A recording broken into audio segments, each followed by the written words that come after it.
समुद्र के बीचों बीच एक हरा भरा आइलैंड था जिसे लोग आशा का द्वीप कहते थे। इस द्वीप पर केवल 100 कुंवारी और नौजवान महिलाएं रहती थीं। वास्तव में सभी महिलाओं ने ऋषि कपूरा के साथ दुर्व्यवहार की थी, जिसके कारण सबको एक साथ श्राप मिला हुआ था कि तुम लोग किसी अनजान द्वीप में चली जाओगी। महिलाओं के समूह में सुचित्रा नाम की एक राजकुमारी थी, जो श्राप मिलते ही ऋषि के सामने विनम्र होकर माफी मांगने लगी। साथ में सभी महिला ने भी माफी मांगी।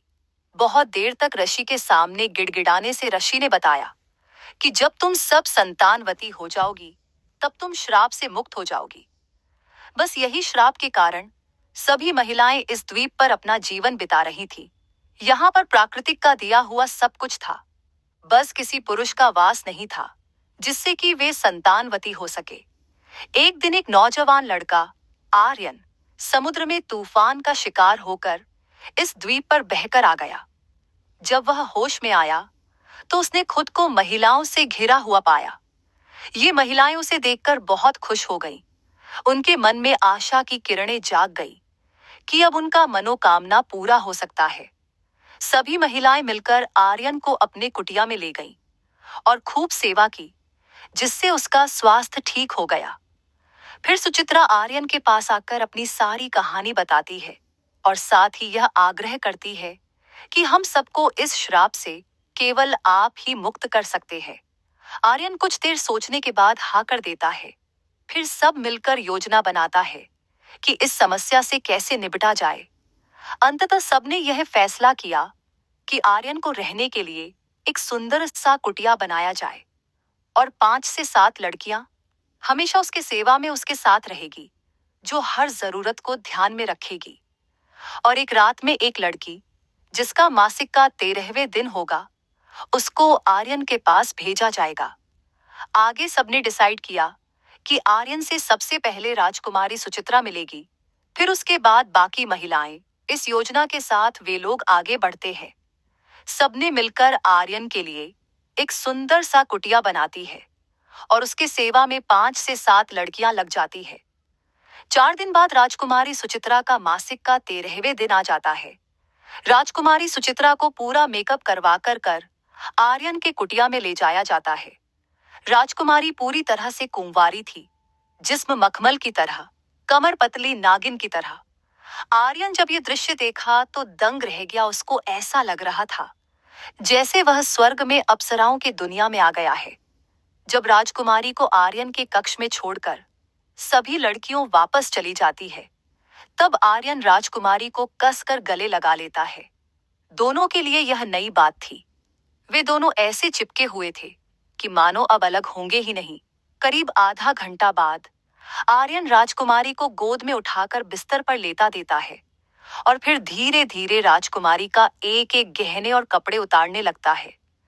राजकुमारी इतना मदहोश हो चुकी होती है कि आर्यन के किसी भी हरकत को रोक नहीं रही थी। फिर आर्यन ने राजकुमारी के होठों को चूमने लगता है। राजकुमारी भी मजा ले रही थी। आर्यन का केला इतना टाइट हो चुका था कि राजकुमारी को चुभने लगा। फिर उसने अपना केला उसे दे दिया। केला इतना बड़ा और मोटा था कि राजकुमारी डरने लगी। आर्यन अपना केला पकड़कर राजकुमारी को खिलाने लगता, लेकिन कुमारी का मुंह इतना छोटा था कि वे खा नहीं पा रही थी। फिर आर्यन ने जोर लगाकर अंदर किया तो आधा केला ही अंदर गया कि राजकुमारी दर्द के मारे चिल्लाने लगी और आर्यन को कसकर पकड़ ली। चीख इतनी तेज थी कि बाहर में जो लड़कियां सेवा में खड़ी थीं, उसे भी सुनाई दिया। उधर आर्यन थोड़ी देर रुकने के बाद फिर अपना केला खिलाने लगा। राजकुमारी भी मजा लेने लगी थी। आर्यन राजकुमारी को हर तरह से खुश कर दिया। आर्यन करीब 20 मिनट तक हिलाता रहा। फिर आर्यन ढीला पड़ गया, लेकिन राजकुमारी अभी भी भूखी थी।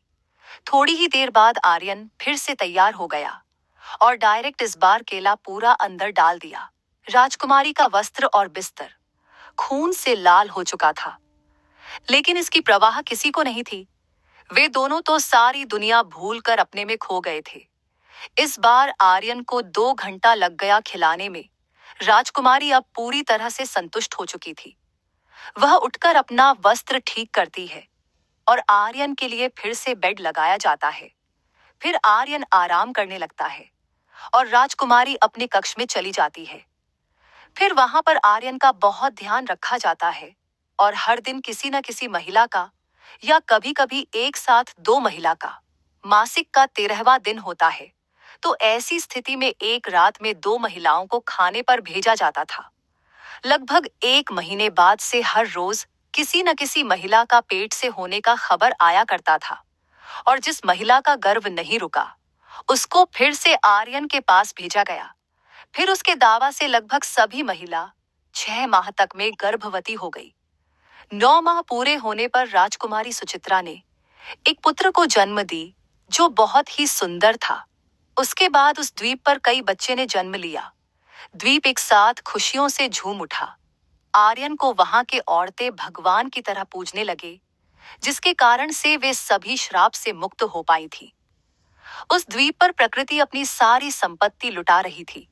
वहां किसी भी चीज की कमी नहीं थी। जिसकी कमी थी वो भी आर्यन के कारण पूरा हो गया। इसलिए सबने मिलकर यह निर्णय लिया कि अब यहीं पर अपना जीवन बिताएंगे। फिर आर्यन, सभी औरतें और बच्चे उसी द्वीप पर बस गए।